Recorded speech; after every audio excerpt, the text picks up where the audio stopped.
Afternoon, ma'am. Good afternoon, ma'am.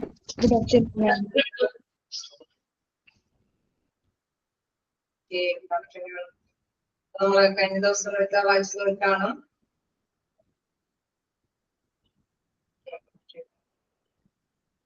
അപ്പൊ കുറച്ച് ഭാഗം കൂടി എടുക്കാനുണ്ട്. ഒക്കെയാണോ? എന്തെങ്കിലും ഡൗട്ടുകൾ ഉണ്ടോ? managerial approaches for important motivation. അതുമായി ബന്ധപ്പെട്ട കാര്യമാണ് നമ്മൾ ലാസ്റ്റ് ഡിസ്കസ് ചെയ്തത്. അല്ലേ?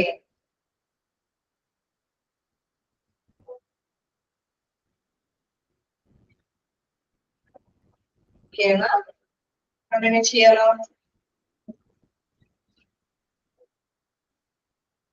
മാനേജറിയൽ അപ്രോച്ചസ് നമ്മൾ എന്താണ് രണ്ട് രീതിയിൽ നമുക്ക് കൈകാര്യം ചെയ്യാമെന്ന് പറഞ്ഞു. Job performance and quality of work life programs അല്ലെ, ആ രണ്ട് രീതിയിൽ നമുക്ക് പെർഫോമൻസ് അല്ലെങ്കിൽ എംപ്ലോയീസിനെ കുറച്ചുകൂടി നല്ല രീതിയിൽ എഫക്റ്റീവ് ആയിട്ട് വർക്ക് ചെയ്യിപ്പിക്കാനായിട്ട് സാധിക്കുമെന്നുള്ളതാണ് കഴിഞ്ഞ ക്ലാസ്സിൽ ഡിസ്കസ് ചെയ്തത്. ഓക്കെ അല്ലേ? Quality of work life programmes തുടങ്ങിയല്ലേ എടുക്കേണ്ടത്? മനസ്സിലാക്കിയായിരുന്നോ?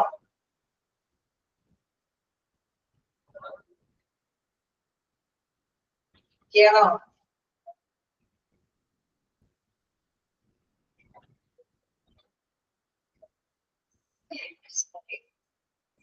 നമുക്ക് സ്റ്റാർട്ട് ചെയ്യാം.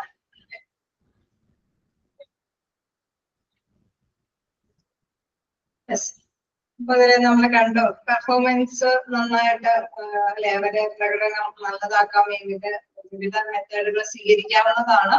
പ്രധാനമായിട്ടും നമുക്ക് വേണമെങ്കിൽ അല്ലെ നമ്മൾ നേരത്തെ കണ്ടു ജോബ് പെർഫോമൻസ്, അതായത് അവർക്ക് പേയ്മെന്റ് ഒക്കെ കൂട്ടിക്കൊടുത്തുകൊണ്ട് ഉള്ള രീതിയിൽ നമുക്ക് വേണമെങ്കിൽ അവരുടെ പെർഫോമൻസ് അവർ നല്ല വർക്ക് ചെയ്യുന്ന എംപ്ലോയീസ് ആക്കി മാറ്റിയെടുക്കാൻ സാധിക്കുമെന്ന് പറഞ്ഞു. പിന്നെ അതേപോലെ തന്നെ ഒരു കാര്യമാണ് quality of work life programs. QWL അല്ലെ, QWL എന്ന് പറയുന്നത് quality of work life programs ആണ്. എന്താണ് ക്വാളിറ്റി ഓഫ് വർക്ക് ലൈഫ് എന്ന് പറയുന്നത്? Is defined as an attempt through a formal programs to integrate employees' needs and well-being with the intention of improved productivity, greater worker participation, and higher levels of job gratification. Okay. അതായത് എംപ്ലോയീസിന് ഒരു തൊഴിലിടത്തിലാണെങ്കിൽ തീർച്ചയായിട്ടും നമുക്കറിയാം തൊഴിലാളികളെ കൊണ്ട് കൂടുതൽ efficient ആയിട്ട് നല്ല ഫലപ്രാപ്തിയായ രീതിയിൽ വർക്ക് ചെയ്യിപ്പിക്കാനുള്ള കാര്യമാണ് ക്വാളിറ്റി ഓഫ് വർക്ക് ലൈഫിലും ഉദ്ദേശിക്കുന്നത്. സോ അവരെ അല്ലെ ആ തൊഴിലാളികളെ നല്ല സാറ്റിസ്ഫാക്ഷനോട് കൂടിയിട്ട് നിലനിർത്തി കൊണ്ടുപോവുകയാണെങ്കിൽ, അല്ലെങ്കിൽ അവരുടെ തീരുമാനങ്ങളൊക്കെ എടുക്കുമ്പോൾ നല്ലൊരു പാർട്ടിസിപ്പേഷൻ അവർക്ക് കൊടുക്കുകയാണെങ്കിൽ തീർച്ചയായിട്ടും നമുക്കറിയാം അവരുടെ ഉൽപാദനക്ഷമത ഇംപ്രൂവ് ചെയ്യാനായിട്ടുള്ള സാധ്യതയുണ്ട്. So quality of work life എന്ന് പറയുന്നത് എന്താണ്? ഇതൊരു ഫോമൽ പ്രോഗ്രാം ആണ്. എന്തിനു വേണ്ടിയിട്ടുള്ള ഫോമൽ പ്രോഗ്രാം ആണ്? ഈ പറഞ്ഞ വേണം എഫിഷ്യന്റ് ആയിട്ട് വർക്ക് ചെയ്യാൻ വേണ്ടിയിട്ടുള്ള പ്രോഗ്രാം ആണ്. സോ അങ്ങനെ വരുമ്പോൾ തീർച്ചയായിട്ടും നമുക്കറിയാം എംപ്ലോയിയുടെ ആവശ്യങ്ങൾ എന്താണെന്ന് അറിഞ്ഞിട്ട് അതിൽ ഉൾപ്പെടുത്തണം. And well-being with the intention of improved productivity. അങ്ങനെ ആവശ്യങ്ങൾ എന്തെന്ന് അറിഞ്ഞ് അത് ഉൾപ്പെടുത്തി കഴിയുമ്പോഴെന്നാൽ തീർച്ചയായിട്ടും ഉൽപാദനക്ഷമത വർദ്ധിക്കാനായിട്ടുള്ള സാധ്യതയുണ്ട്. അതോടൊപ്പം തന്നെ എംപ്ലോയീസിന് നല്ല ഡിസിഷൻ മേക്കിംഗ് കാര്യങ്ങളിലൊക്കെ ഇൻവോൾവ് ചെയ്ത് തന്നെ പങ്കാളിയായിട്ട് തന്നെ അവിടെ പ്രവർത്തിക്കാനായിട്ട് സാധിക്കും. അങ്ങനെ വരുമ്പോൾ തീർച്ചയായിട്ടും എംപ്ലോയി സാറ്റിസ്ഫൈഡ് ആകും. എംപ്ലോയി സാറ്റിസ്ഫൈഡ് ആണെങ്കിൽ എന്താണ്? അവര് നല്ല ആത്മാർത്ഥമായിട്ട് വർക്ക് ചെയ്യാനായിട്ടുള്ള സാധ്യതയുണ്ട്. ഓക്കെ, അപ്പൊ എംപ്ലോയീസിന്റെ ആവശ്യങ്ങൾ തിരിച്ചറിഞ്ഞ് മനസ്സിലാക്കി അതിനാവശ്യമായിട്ടുള്ള കാര്യങ്ങൾ ചെയ്തു കൊടുക്കുകയാണ് ക്വാളിറ്റി ഓഫ് വർക്ക് ലൈഫിലെ പ്രധാനപ്പെട്ടത്. അങ്ങനെ വരുമ്പോൾ തീർച്ചയായിട്ടും നമുക്കറിയാം അവിടെ പ്രൊഡക്ടിവിറ്റി, ഉൽപാദനക്ഷമത വർദ്ധിക്കാം, ഗ്രേറ്റർ വർക്കർ പാർട്ടിസിപ്പേഷൻ അല്ലെ, അവിടെ തീർച്ചയായിട്ടും അവിടെ എന്ത് കാര്യത്തിനും ഇൻവോൾവ് ചെയ്ത് പ്രവർത്തിക്കാനായിട്ടുള്ള ഒരു സാധ്യതയുണ്ട് അല്ലെ. മാറി നിൽക്കാൻ ഇൻ കേസ് ചലഞ്ച് അല്ലെങ്കിൽ കോമ്പറ്റീറ്റീവ് ആയിട്ടുള്ള എന്തെങ്കിലും കാര്യങ്ങളൊക്കെ വരുമ്പോൾ മാറി നിന്ന് പോകാനായിട്ടുള്ള സാധ്യത എംപ്ലോയീസിന്റെ ഭാഗത്തു നിന്ന് ഉണ്ടാവില്ല. അവരും പങ്കാളിയായിട്ട് തന്നെ പ്രവർത്തിക്കും. അതേപോലെ തന്നെ പറയാണ് higher level of job gratification. Gratification എന്ന് പറഞ്ഞാൽ സാറ്റിസ്ഫാക്ഷൻ, അതായത് അവര് നല്ല സംതൃപ്തിയോട് കൂടിയിട്ട് പോകാനായിട്ടുള്ള സാധ്യതയുണ്ട്. സംതൃപ്തിയോട് കൂടിയിട്ട് ജോലി ചെയ്യുമ്പോൾ എന്താ പ്രത്യേകത? നല്ല രീതിയിലുള്ള റിസൾട്ട് ചെയ്യാനായിട്ട് സാധിക്കും. ഓക്കെയല്ലേ? ഇതാണ് ക്വാളിറ്റി വർക്ക് ലൈഫ് എന്നുള്ളത്. ആണോ? ഏതാണോ? Programs for QWL improvements range from those requiring minor changes in the organization to those requiring extensive modification in the structure. Okay, വേണമെങ്കിൽ നമുക്കറിയാം ഘടനയിൽ തന്നെ എന്തെങ്കിലും ചെറിയ ചെറിയ ചേഞ്ചസ് ഒക്കെ വേണമെങ്കിൽ വരുത്താം. അവരുടെ ആവശ്യങ്ങൾ എന്താണെന്ന് കണ്ടറിഞ്ഞു അല്ലെ, എംപ്ലോയീസിന്റെ ആവശ്യകത. ചിലപ്പോഴെങ്കിൽ അവരുടെ ഡ്യൂട്ടി ടൈമുകളൊക്കെ ഇപ്പൊ ഒരു വേരിയേഷൻ വരുത്തേണ്ടതുണ്ടാവാം. അതല്ലെങ്കിൽ ചിലപ്പോൾ കുറച്ചും കൂടി വ്യക്തികളൊക്കെ എംപ്ലോയീസിന് അല്ലെ അവിടെ തൊഴിലാളികളെ ചിലപ്പോൾ കൂട്ടി കൊടുക്കേണ്ടതുണ്ടാവാം. എന്തെങ്കിലും ചെറിയൊരു വേരിയേഷൻസ് ഒക്കെ വരുത്തി കഴിഞ്ഞാൽ സ്ട്രക്ചർ ഘടനയിൽ നമുക്കറിയാം ഒരു മൈനർ ആയിട്ടുള്ള ചേഞ്ചസ് ഒക്കെ വരുത്തി കഴിഞ്ഞാൽ തീർച്ചയായിട്ടും എന്താണ് എക്സ്റ്റൻസീവ് മോഡിഫിക്കേഷൻ ആ സ്ട്രക്ചറിൽ വരുത്തുമ്പോൾ തീർച്ചയായിട്ടും നമുക്കറിയാം അവരുടെ ആവശ്യകത എംപ്ലോയീസ് എന്താണോ ആഗ്രഹിക്കുന്നത് അത് നിറവേറ്റി കൊടുക്കാനായിട്ട് സാധിക്കും. ചിലപ്പോഴെങ്കിൽ നമുക്കറിയാം എംപ്ലോയീസിന് ബർഡൻ ആയിട്ടുള്ള വർക്കായിരിക്കും അവർ സാറ്റിസ്ഫൈഡ് അല്ലാതെ. സോ അങ്ങനെ വരുമ്പോഴെന്താണ് ഒരു അഡീഷണൽ എംപ്ലോയിനെ നിയമിച്ചു കൊടുക്കുക. അല്ലെങ്കിൽ ഈ ഡ്യൂട്ടി ടൈമുകളിൽ അവർക്ക് വേരിയേഷൻ വരുത്തേണ്ടതായിരിക്കും അവർ ആഗ്രഹിക്കുന്നത്. സോ അങ്ങനെ വേരിയേഷൻസ് വരുത്തുമ്പോഴാണ് അവർ സാറ്റിസ്ഫൈ ചെയ്യുന്നത്. അപ്പൊ എംപ്ലോയീസിന്റെ ആവശ്യം എന്താണോ അത് അറിഞ്ഞിട്ട് അതിനനുസരിച്ചിട്ടുള്ള അപ്ലിക്കേഷൻസ് എടുത്തു കഴിഞ്ഞാൽ തീർച്ചയായിട്ടും നമുക്കറിയാം ഉൽപാദനക്ഷമത വർദ്ധിപ്പിക്കാനായിട്ട് സാധിക്കുന്നതാണ്. Okay, then personal and the utilization of resources. Three types of quality work life programs are quality circles and the use of alternative work schedules. Okay, നമുക്കറിയാം തീർച്ചയായിട്ടും നമുക്കറിയാം ഉള്ള റിസോഴ്സസ് അത് നല്ല രീതിയിൽ യൂട്ടിലൈസ് ചെയ്യേണ്ടത് ആവശ്യമാണ്. സോ ക്വാളിറ്റി വർക്ക് ലൈഫിൽ നമുക്കറിയാം ക്വാളിറ്റി സർക്കിൾസ് വെച്ച് തന്നെ നമുക്ക് വേണമെങ്കിൽ മാറ്റങ്ങൾ ചെറിയ ഷെഡ്യൂൾ കാര്യങ്ങളൊക്കെ നമുക്ക് കൈകാര്യം ചെയ്ത് പോകാനായിട്ട് സാധിക്കാവുന്നതാണ്. അപ്പൊ എന്താണ് ക്വാളിറ്റി സർക്കിൾ എന്നുള്ളത് നമുക്ക് അടുത്ത ഭാഗത്തേക്ക് നോക്കാം. Quality circles are small groups of workers who meet regularly with their supervisor as a circle leader to address work related issues. Okay, നമ്മളപ്പോ എംപ്ലോയീസിന്റെ നീഡ്സ് അത് അറിയണമെന്ന് പറഞ്ഞു അല്ലെ. അപ്പൊ തീർച്ചയായിട്ടും നമുക്കറിയാം എംപ്ലോയീസിന്റെ നീഡ്സ് അറിയണമെങ്കിൽ തീർച്ചയായിട്ടും അതിനുള്ള ഒരു സാഹചര്യം ഉണ്ടാകും അല്ലെ. അപ്പൊ അതാണ് ക്വാളിറ്റി സർക്കിളിൽ പറയുന്നത്. ക്വാളിറ്റി സർക്കിൾ ആണ് സ്മോൾ ഗ്രൂപ്പ് ഓഫ് വർക്കേഴ്സിന്റെ ഒരു സ്മോൾ ഗ്രൂപ്പിനെയാണ് നമ്മൾ എന്താ പറയുന്നത് ക്വാളിറ്റി സർക്കിൾ എന്ന് പറയുന്നത്. ഓക്കെ, ജസ്റ്റ് ഇത്തരം കാര്യങ്ങളൊക്കെ ഒന്ന് നോട്ട് ചെയ്യണം. ക്വാളിറ്റി സർക്കിൾസ് ആണ് സ്മോൾ ഗ്രൂപ്പ് ഓഫ് എന്നുള്ള രീതിയിൽ ചോദിച്ചാൽ ഈ കേസ് എംപ്ലോയറുടെ ഗ്രൂപ്പാണോ? അല്ല അല്ലെ, വർക്കേഴ്സിന്റെ ഒരു ഗ്രൂപ്പാണ് ക്വാളിറ്റി സർക്കിളിൽ പറയുന്നത്. ഓക്കെ, അതേപോലെ തന്നെ QWL അതൊക്കെ ചിലപ്പോഴൊക്കെ അബ്രിവിയേഷൻ ഒക്കെ ചോദിച്ചു കാണാറുണ്ട്. സോ അതൊക്കെ നോട്ട് ചെയ്ത് പോവുക. ക്വാളിറ്റി ഓഫ് വർക്ക് ലൈഫ് അല്ലെ, ഇതാണ് ക്വാളിറ്റി വർക്ക് ലൈഫ് ആണ് QWL എന്ന് പറയുന്നതിന്റെ വിശേഷണം. ഓക്കെ, തീർച്ചയായിട്ടും നമുക്കറിയാം എംപ്ലോയീസിന്റെ നീഡ്സ് അറിഞ്ഞ് അതനുസരിച്ചിട്ടുള്ള തീരുമാനങ്ങൾ എടുത്ത് മുന്നോട്ട് പോകുമ്പോൾ അവര് നല്ല രീതിയിലുള്ള പ്രകടനം കാഴ്ചവെക്കുന്നുള്ളതാണ് ഇതിൽ മീൻ ചെയ്യുന്നത്. സോ അതില് വരുന്ന സബ് പോയിന്റ് ആണ് ക്വാളിറ്റി സർക്കിൾ. അതായത് അവരുടെ നീഡ്സ് എന്താണെന്ന് അറിയുന്നതിന് വേണ്ടിയിട്ടുള്ള ഒരു സാഹചര്യം. ഓക്കെ, അപ്പൊ quality circles are small group of workers who meet regularly with their supervisor അല്ലെ. അവിടെ പറയാണ് circle leader to address work related issues. വർക്കുമായി ബന്ധപ്പെട്ട് വരുന്ന പ്രശ്നങ്ങൾ സോൾവ് ചെയ്യാനായിട്ട് സൂപ്പർവൈസറിന്റെ നേതൃത്വത്തിൽ റെഗുലർ ആയിട്ട് നമ്മൾ അല്ലെ ഒരു ഗ്രൂപ്പ് ഓഫ് വർക്കേഴ്സിന്റെ ഗ്രൂപ്പുകൾ ഫോം ചെയ്തതാണ്. ആ ഒരു സർക്കിളിലാണ് അവരുടെ ഇഷ്യൂസുകൾ അവര് അല്ലെ അവിടെ കൃത്യമായിട്ട് തന്നെ പറയുന്നത്. അതിന്റെ പരിഹാരങ്ങൾ കണ്ടെത്തുകയാണ് ആ ഒരു ടൈമില് അല്ലെ കൃത്യമായിട്ട് എടുക്കുന്നത്. Quality circles give the employees perspective for involvement, social needs satisfaction, participation in work improvement, challenge and opportunity for growth. Okay, so quality circle employees വന്നിട്ട് എന്താണ് വെറുതെ വർത്താനം പറഞ്ഞിരിക്കാനാണോ അവർ വരുന്നത്? അല്ല, നമ്മൾ പറഞ്ഞു ഇഷ്യൂസുകൾ എന്തെങ്കിലും ഇഷ്യൂസുകൾ വരുമ്പോൾ അതിനൊരു സൊല്യൂഷൻ കണ്ടെത്താൻ, അത് പ്രോബ്ലംസ് തീർച്ചയായിട്ടും സൂപ്പർവൈസറിനോടൊക്കെ പങ്കുവെക്കാനായിട്ടാണ് അവർ വരുന്നത് അല്ലെ. അപ്പൊ അവിടെ എന്താണ് പറയുന്നത്? എംപ്ലോയീസ് പെർസ്പെക്ടീവ് ഫോർ ഇൻവോൾവ്മെന്റ്, അവരുടെ പങ്കാളിത്തം അവിടെ ഉണ്ടാകുന്നു. സോഷ്യൽ നീഡ് സാറ്റിസ്ഫാക്ഷൻ അല്ലെ, അവർക്ക് അവരുടേതായിട്ടുള്ള സാമൂഹികമായിട്ടുള്ള ആവശ്യങ്ങൾ എന്തെങ്കിലും നിറവേറ്റേണ്ടതുണ്ടാവും അല്ലെ. തീർച്ചയായിട്ടും നമുക്കറിയാം ഒരു സ്ഥാപനത്തില് അവിടെ സാലറി മാത്രം ലക്ഷ്യം വെച്ചുകൊണ്ടല്ല ഓരോ എംപ്ലോയർ പ്രവർത്തിക്കുന്നത് അല്ലെ. അവര് മെന്റലി ഫിസിക്കലി സാറ്റിസ്ഫൈഡ് ആയിട്ട് തന്നെ ആ ജോലി കണ്ടിന്യൂ ചെയ്ത് പോകണമെങ്കിൽ പലതരത്തിലുള്ള അവരുടെ ആവശ്യങ്ങളൊക്കെ നിറവേറ്റി പോകേണ്ടതുണ്ട്. So social needs satisfaction and participation in work improvement. ഇപ്പൊ വർക്ക് അല്ലെ, ഒരു ചലഞ്ച് നിറഞ്ഞ വർക്കുകളൊക്കെ ആണെങ്കിൽ അത് എങ്ങനെ പരിഹരിക്കാൻ സാധിക്കും അല്ലെ, അതിനെ കുറിച്ചിട്ടുള്ള വിഷയങ്ങളൊക്കെ ഉണ്ടാവും. ആ ചലഞ്ചസ് അല്ലെ, ചലഞ്ചസുകളെ നമുക്ക് അവസരങ്ങൾ അല്ലെ, ആ ഒരു പ്ലാറ്റ്ഫോമിൽ ആ ഒരു സർക്കിൾ വരുമ്പോൾ അല്ലെങ്കിൽ ഗ്രൂപ്പ് ഓഫ് പേഴ്സൺസിന്റെ ഒരു മീറ്റിംഗും കാര്യങ്ങളൊക്കെ വരുമ്പോഴാണ് അതിനുള്ള അവസരങ്ങൾ അല്ലെ, എങ്ങനെയാണ് ഈ ഒരു പ്രവർത്തനങ്ങളൊക്കെ ഡെവലപ്പ് ചെയ്ത് മുന്നോട്ട് പോകാൻ സാധിക്കുക അല്ലെ, നമ്മുടെ പ്രവർത്തനങ്ങളെ അത് ഗ്രോത്ത് അല്ലെ, അവര് തീർച്ചയായിട്ടും വളർച്ച നന്നായിട്ട് തന്നെ മെച്ചപ്പെടുത്താനായിട്ട് എങ്ങനെയൊക്കെയുള്ള സാധ്യതകളുണ്ട് അതിനെ കുറിച്ചിട്ടൊക്കെയുള്ള ഡിസ്കഷൻ അവിടെ നടക്കുന്നു. They are in essence a vehicle for providing employees with the opportunities to satisfy lower and upper level needs as stated by Maslow through the motivators described in as theory. Okay, നമ്മൾ നേരത്തെ പഠിച്ചതാണ് മാസ്ലോന്റെ അല്ലെ, അവരെ ഒരു pyramid theory പഠിച്ച് ഓർക്കുന്നുണ്ടോ? ഒരു hierarchy പോലെ ഒരു പിരമിഡ് നമ്മൾ പഠിച്ചില്ലേ?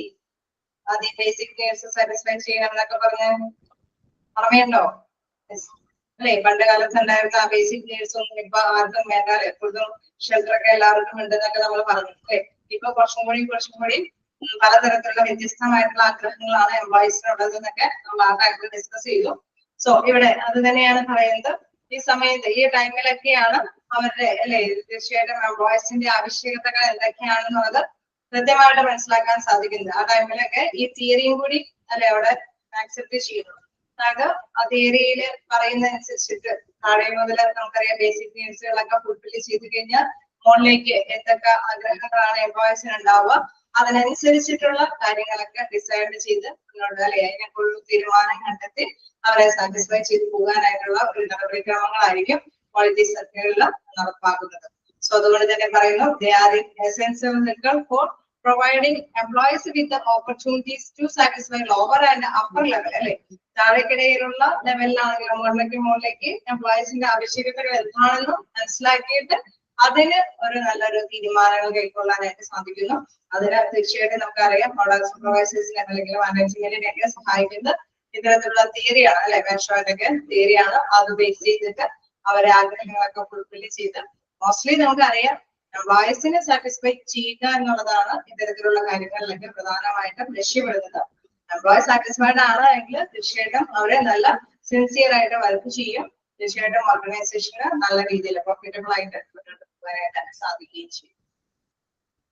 ഓക്കെ, അപ്പൊ ക്വാളിറ്റി സർക്കിൾ എന്താന്നുള്ളത് ജസ്റ്റ് ഒന്ന് നോട്ട് ചെയ്യുക. ക്വാളിറ്റി സർക്കിൾ ആണ് സ്മോൾ ഗ്രൂപ്പ് ഓഫ് വർക്കേഴ്സിന്റെ ഒരു ചെറിയ ഗ്രൂപ്പിനെയാണ് ക്വാളിറ്റി സർക്കിൾ എന്ന് പറയുന്നത്.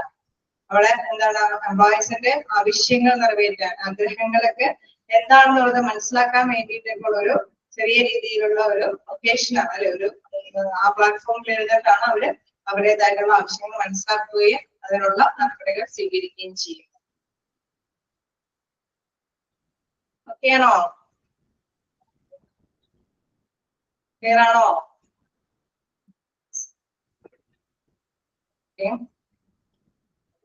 നമുക്ക് നെക്സ്റ്റ് നോക്കാനുള്ളത് ഓരോരോ ചെറിയ സബ് പോയിന്റുകളാണ്. അതായത് എപ്പോഴും നമുക്കറിയാം ഇതില് ഓർഗനൈസേഷൻ ബിഹേവിയർ അല്ലെ, എംപ്ലോയിനെ എങ്ങനെ ഹാപ്പി ആക്കാം, എംപ്ലോയിനെ എങ്ങനെ നിലനിർത്തി കൊണ്ടുപോകാൻ സാധിക്കും, എംപ്ലോയിയുടെ സ്കില്ല് നോളജ് ഒക്കെ എങ്ങനെ ഡെവലപ്പ് ചെയ്യാം അല്ലെ, എപ്പോഴും അതും ബേസ് ചെയ്തിട്ടുള്ള ചാപ്റ്റർ ആണ്.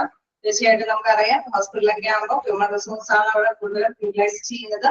അപ്പൊ അവരെ ഹാപ്പി ആക്കി അവരെ നിലനിർത്തി അവരുടെ സ്കില്ല് നോളജ് ഡെവലപ്പ് ചെയ്ത് വരുന്ന വെല്ലുവിളിയിലേക്ക് അഭിമുഖീകരിക്കാനായിട്ടുള്ള കഴിവുകളൊക്കെ സ്വന്തമാക്കി കൊടുത്ത് അല്ലെ, അത് നിലനിർത്തുന്നതുമായി ബന്ധപ്പെട്ട കാര്യങ്ങളാണ് ഈ ചാപ്റ്ററിൽ ഒത്തിരി പറയുന്നത്. ചെറിയ കുറച്ച് പോയിന്റ്സും കൂടെയുണ്ട്. ഓൾട്ടർനേറ്റീവ് വർക്ക് ഷെഡ്യൂൾ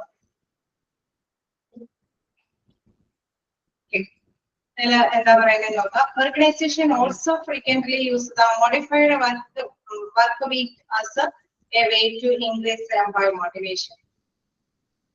ഓക്കെ, എംപ്ലോയിനെ നല്ല രീതിയിൽ പ്രേരിപ്പിക്കാൻ അല്ലെ, നല്ല രീതിയിൽ വർക്ക് ചെയ്യാനായിട്ട് പ്രേരണമായിട്ട് നിൽക്കുന്ന മറ്റൊരു കാര്യം പറയുന്നത് അവിടെ മോഡിഫിക്കേഷൻ നടത്തുക എന്നതാണ്. അതായത് organisation frequently use modified work week, അതായത് ആഴ്ചകളിലൊക്കെ വർക്കുകൾക്കൊക്കെ എന്തെങ്കിലും വേരിയേഷൻസ് ഒക്കെ വരുത്തുക അല്ലെ, ഇതിന് ഓട്ടോമാറ്റിക് ചേഞ്ചസും കാര്യങ്ങളൊക്കെ വരുത്തേണ്ടതുണ്ടെങ്കിൽ ആ വേരിയേഷൻസ് ഒക്കെ വരുത്തി എംപ്ലോയീസിനെ ഹാപ്പി ആക്കി കൊണ്ടുപോകുക, എംപ്ലോയീസിനെ മോട്ടിവേറ്റ് ചെയ്യുക, അല്ലെ നല്ല രീതിയിൽ വർക്ക് ചെയ്യാനായിട്ട് പ്രേരിപ്പിക്കുക എന്നുള്ളതാണ്. A modified work week can be any work schedule that does not conform to a traditional 8 hours a day or 5 days a week format. Okay. അവിടെ തീർച്ചയായിട്ടും നമുക്കറിയാം അവിടെ എന്താണ് പറയുന്നത്, can be any work schedule that does not conform to a traditional 8 hours a day or 5 days a week format. 5 ദിവസത്തിന്റെ just കാര്യങ്ങൾ അതല്ല, പ്രധാനമായിട്ടും മോഡിഫിക്കേഷൻ വരുത്തുക എന്ന് പറയുമ്പോൾ തീർച്ചയായിട്ടും നമുക്കറിയാം എംപ്ലോയീസിന് വർക്ക് സാറ്റിസ്ഫൈ ചെയ്ത് കൊണ്ടുപോകാനായിട്ടുള്ള എന്തെങ്കിലും പദ്ധതികൾ വരുത്തുക എന്നതാണ് പ്രധാനമായിട്ടും. അത് നമുക്കറിയാം അവര് ഹാപ്പി ആക്കുക, അല്ലെ, എംപ്ലോയീസിനെ ഹാപ്പി ആക്കുക എന്നുള്ളതാണ് മെയിൻ ആയിട്ടുള്ള ഈ modified work week help individual satisfy higher level needs by providing more faster control over one's work schedule. It also provides an occasion to fulfill several needs at the same time. Okay, അവിടെ തീർച്ചയായിട്ടും പറയാണ് നമുക്കറിയാം അവിടെ higher levels of needs നമ്മൾ നേരത്തെ കണ്ട മഷ്ലോന്റെ ഒരു ഏറ്റവും ലോവർ ലെവലിലുള്ള ആഗ്രഹങ്ങളെല്ലാം ഇവിടെ ഫുൾഫില്ല് ചെയ്ത് പോകുന്നു. എംപ്ലോയീസ് അവരുടെ കരിയർ അല്ലെങ്കിൽ സ്കില്ല് ഡെവലപ്പ് ചെയ്യുന്നത്, അല്ലെ, അവരുടെ നോളജ് ഒക്കെ ഡെവലപ്പ് ചെയ്യുന്നതനുസരിച്ചിട്ട് അവരെ കുറച്ചും കൂടി ഡെവലപ്പ് ചെയ്ത് കൊണ്ടുവരിക എന്നുള്ള രീതിയിലുള്ള ഒരു സാറ്റിസ്ഫാക്ഷൻ കാര്യങ്ങളാണ് ഇവിടെ നിർവഹിക്കുന്നത്. ഈ വർക്ക് ഷെഡ്യൂൾ ക്രമത്തില് അത് തന്നെയാണ് കൂടുതലായിട്ട് വരുന്നത്. അതായത് നന്നായിട്ട് വർക്ക് ചെയ്യുന്നവരാണെങ്കിൽ അവർക്ക് കുറച്ചും കൂടി കാര്യങ്ങൾ ചെയ്യാനായിട്ടുള്ള പെർമിഷൻ കൊടുക്കാം, അല്ലെ, ഒരു മീറ്റിംഗ് വിളിച്ചു വിടാനൊക്കെ ആയിട്ടുള്ള ഒരു പൂർണ്ണമായിട്ടുള്ള അധികാരങ്ങളൊക്കെ വിട്ടുകൊടുക്കുക. നല്ല ലീഡർഷിപ്പ് ഒക്കെ നിർവഹിക്കുന്നവരാണെങ്കിൽ, അല്ലെങ്കിൽ കേസ് സ്റ്റാഫുകളൊക്കെ ആണെങ്കിൽ കുറച്ചും കൂടി നല്ല ബ്രില്യന്റ് ആയിട്ടുള്ളവരുടെയൊക്കെ സ്റ്റാഫ് ആണെങ്കിൽ കുറച്ചും കൂടി അഡീഷണൽ വർക്ക് ചെയ്യാനായിട്ടുള്ള ചെറിയ ട്രെയിനിങ് കൂടി കൊടുത്തിട്ട് അതും കൂടി നിർവഹിക്കാനായിട്ടുള്ള ഇത് കൊടുക്കുക, അല്ലെ. എന്താ പല രീതിയിൽ നമുക്ക് വേണമെങ്കിൽ അവരെ ഹാപ്പി ആക്കാനായിട്ട് സാധിക്കും. തീർച്ചയായിട്ടും അവർക്ക് ഒരു അംഗീകാരം കൂടി കിട്ടുകയാണ്, അല്ലെ. അവര് നന്നായിട്ട് വർക്ക് ചെയ്യുന്നത് കൊണ്ടാണല്ലോ ഈ മീറ്റിംഗ് ഒക്കെ വിളിച്ചു കൂട്ടാനുള്ള അംഗീകാരങ്ങളൊക്കെ കിട്ടുന്നത്. സോ തീർച്ചയായിട്ടും അവരെ ഹാപ്പി ആയിരിക്കും, അല്ലെ. അവര് മോസ്റ്റ്ലി നല്ല കമ്മിറ്റ്മെന്റോട് കൂടിയിട്ട് ആ സ്ഥാപനത്തിൽ വർക്ക് ചെയ്യാനായിട്ടുള്ള സാധ്യതകൾ ഇതിൽ നോക്കാം. അങ്ങനെ നോക്കുകയാണെങ്കിൽ ഇത് also provide an occasion to fulfil several needs at the same time. അതിൽ ആ രീതിയിൽ വരികയാണെങ്കിൽ നമുക്കറിയാം ജോബ് ഡിസൈനും അതേമാതിരി തന്നെ ആ ജോബ് ഡിസൈൻ ചെറിയൊരു പാരഗ്രാഫ് ആണെങ്കിലും അതിൽ 2-3 കാര്യങ്ങളൊക്കെ കൃത്യമായിട്ട് ഡിസ്കസ് ചെയ്ത് പോകുന്നുണ്ട്. അപ്പൊ നമ്മുടെ ടൈം ക്രമീകരണം നടത്തുന്നതോടൊപ്പം തന്നെ ജോബില് വേരിയേഷൻസ് വരുത്തുക, അല്ലെ. ജോബിന്റെ ആ ഒരു പ്രത്യേകമായിട്ടുള്ള ഒരു സ്ട്രക്ചർ ഘടനയിൽ വേണമെങ്കിൽ വേരിയേഷൻസ് വരുത്തി കൊടുക്കാനായിട്ട് സാധിക്കും. ജോബ് റീഡിസൈനിൽ എന്താണ് നോക്കാം. Job redesign or changing the nature of the papers job also being used or as a motivation technique. ഒരു മോട്ടിവേഷൻ ടെക്നിക്ക് തന്നെയാണ്, അതായത് പ്രേരക കിടക്കാമാക്കാൻ പറ്റുന്ന ഒരു ടെക്നിക്ക് തന്നെയാണ്. നേരത്തെ നമ്മൾ പറഞ്ഞ മാതിരി തന്നെ എന്താണ് അവിടെ ഓൾട്ടർനേറ്റീവ് വർക്ക് ഷെഡ്യൂളിൽ വരുന്ന വേരിയേഷൻസ് പോലെ തന്നെ നമുക്ക് മാറ്റങ്ങൾ വരുത്താൻ പറ്റുന്ന ഒരു ടെക്നിക്ക്, അതായത് മോട്ടിവേഷൻ വരുത്താൻ പറ്റുന്ന ഒരു ടെക്നിക്ക് തന്നെയാണ്. എന്താ പറയുന്നത്, idea here is that managers can use any of the alternatives. Okay, നമ്മൾ നേരത്തെ പറഞ്ഞ മാതിരി എന്തെങ്കിലും ഒരു ക്രമീകരണം മാനേജേഴ്സ് ഇരിക്കുകയാണ് ചെയ്യുന്നത് എംപ്ലോയീസിനെ ഹാപ്പി ആക്കാൻ, അല്ലെങ്കിൽ അവരുടെ നല്ല രീതിയിലുള്ള വർക്ക് പെർഫോമൻസ് കണ്ടിട്ട് അവരെ ചൂടി, അല്ലെ, ബെറ്റർ ആയിട്ട് വർക്ക് ചെയ്യാനായിട്ട് പ്രേരിപ്പിക്കുന്ന ഒരു ഘടകം മാറ്റിയിട്ടാണ് മാനേജേഴ്സ് ഇത്തരത്തിലുള്ള തീരുമാനങ്ങൾ എടുക്കുന്നത്. അതായത് വേണമെങ്കിൽ ജോബ് റൊട്ടേഷൻ കൊടുക്കാം. ജോബ് റൊട്ടേഷൻ എന്ന് പറയുന്നത് എന്താണ്, നമ്മൾ സ്കൂൾ ലെവലിലൊക്കെ അല്ലെ ബെഞ്ച് റൊട്ടേഷൻസ് ഒക്കെ നമ്മൾ കേട്ടിട്ടില്ലേ, ഓർമ്മയുണ്ടാവില്ലേ, അല്ലേ. അതെ, ആ ഒരു രീതി തന്നെയാണ് ഇവിടെ എടുത്ത് പറയുന്നത്. ജോബ് റൊട്ടേഷൻ, അല്ലെ, നമുക്കൊരു വേണമെങ്കിൽ റൊട്ടേറ്റ് ചെയ്ത് കൊടുക്കാം. അപ്പൊ ഒരു മടുപ്പുണ്ടാവില്ല, അല്ലെ. ഒരു സെയിം ജോലി തന്നെ നമ്മള് ചെയ്തുകൊണ്ടിരിക്കുക എന്നുള്ളൊരു മടുപ്പ് അവിടെ ഒഴിവാക്കാനായിട്ട് സാധിക്കും. അത് മാത്രമല്ല, ഇൻ കേസ് ഒരു ആബ്സെന്റ് വരെയാണ്, ഒരു എംപ്ലോയി ആബ്സെന്റ് ആണെങ്കിൽ അതോടുകൂടി വർക്കിന്റെ ആ ഒരു പ്രവർത്തനം താമസിച്ച് പോകില്ല. കാരണം അത് അറിയാനായിട്ട് സാധിക്കും. റൊട്ടേറ്റ് ചെയ്ത് ഓരോ എംപ്ലോയീസും പഠിച്ചു കഴിയുമ്പോൾ എന്താ പറയുക, എല്ലാ ലെവൽ ഓഫ് വർക്കുകളും ആ എംപ്ലോയീസിനെ ക്യാച്ച് ചെയ്യാൻ സാധിക്കും. അതുകൊണ്ട് തന്നെ നമുക്കറിയാം എന്തെങ്കിലും ആബ്സെന്റിസം വന്നാൽ തന്നെ അത് കൈകാര്യം ചെയ്യാനായിട്ട് മറ്റുള്ളവർക്ക് കഴിയുകയും ചെയ്യും. ഓക്കെ, അപ്പൊ ജോബ് റൊട്ടേറ്റ് ചെയ്യാം. അതിൽ ഏറ്റവും മോസ്റ്റ്ലി നമുക്കറിയാം ബോറാവില്ല, അല്ലെ. എപ്പോഴും ചെയ്ത് തന്നെ വർക്ക് ചെയ്യാതെ നമുക്ക് ബോറടിക്കാതെ തന്നെ ആ ജോലിയെ എൻജോയബിൾ ആക്കി തന്നെ കൊണ്ടുപോകാനായിട്ട് സാധിക്കും. അപ്പൊ ജോലികൾ മാറ്റി നൽകുക എന്നുള്ളത്. Job enlargement. എന്താണ് ജോബ് എൻലാർജ്മെന്റ് എന്ന് പറയുന്നത്? അതായത് ജോലിയുടെ പരിധി അല്ലെ, കുറച്ചും കൂടി നമുക്കറിയാം ഒരു കുറച്ച് വർക്ക് ആണെങ്കിൽ അല്ലെ, അത് കോംപ്ലിക്കേറ്റഡ് ആയിട്ടുള്ള എന്തെങ്കിലും വർക്ക് ആണെങ്കിൽ നമുക്കറിയാം സാധാരണ വർക്കുകളൊക്കെ ചെയ്യുന്ന വ്യക്തികൾക്കാണ് ചില വർക്കുകൾ ഏൽപ്പിക്കുള്ളൂ. പക്ഷെ കുറച്ചും കൂടി കോംപ്ലിക്കേറ്റഡ് ആയിട്ടില്ലേ, ബുദ്ധിമുട്ടേറിയ വർക്കാണെങ്കിൽ അവർക്ക് കുറച്ചും കൂടി പേഴ്സൺസിനെ എംപ്ലോയീസിനെയും കൂടി ആ വർക്ക് കൈകാര്യം ചെയ്യാനായിട്ട് ഏൽപ്പിക്കുക. അല്ലെങ്കിൽ കുറച്ചും കൂടി ഏബിൾ ആയിട്ടുള്ള പേഴ്സൺസ് അല്ലെ, അവരെയും കൂടി ഉൾപ്പെടുത്തിയിട്ട് അവർക്ക് ഹാൻഡിൽ ചെയ്യാനായിട്ട് ഏൽപ്പിക്കുക. അപ്പൊ നമുക്കറിയാം ആ എംപ്ലോയീസിന് ബേർഡൻ ആവില്ല അല്ലെ, റിസ്ക് പിടിച്ച വർക്കിന് അല്ലെങ്കിൽ ചെയ്യണമെന്നുള്ള ഒരു പേടി മുൻകണ്ടിയൊന്നും വർക്ക് ഉണ്ടാവില്ല. കാരണം അത്രയും കോംപ്ലിക്കേറ്റഡ് ആയിട്ടുള്ള വർക്ക് ചെയ്യാൻ മറ്റുള്ളവരുടെയും കൂടി ഹെൽപ്പ് അവിടെ ആവശ്യമാണ് അല്ലെ, അവിടെ അവർക്ക് ലഭ്യമാകുന്നുണ്ട്. അതാണ് ജോബ് എൻലാർജ്മെന്റിൽ ചെയ്യുന്നത്. ഓക്കെ, ജോബുകള് നമുക്കറിയാം അവിടെ ഓരോരുത്തർക്കും ഓരോ വർക്കും കാര്യങ്ങളൊക്കെ ഓൾറെഡി ഉള്ളതാണ്. പക്ഷെ നമുക്കറിയാം ഈ ജോലി എടുത്തെടുത്ത് മടുപ്പ് വരാതിരിക്കാൻ വേണ്ടിയിട്ട് ജോബ് റൊട്ടേഷൻ വേണമെങ്കിൽ നടത്താം.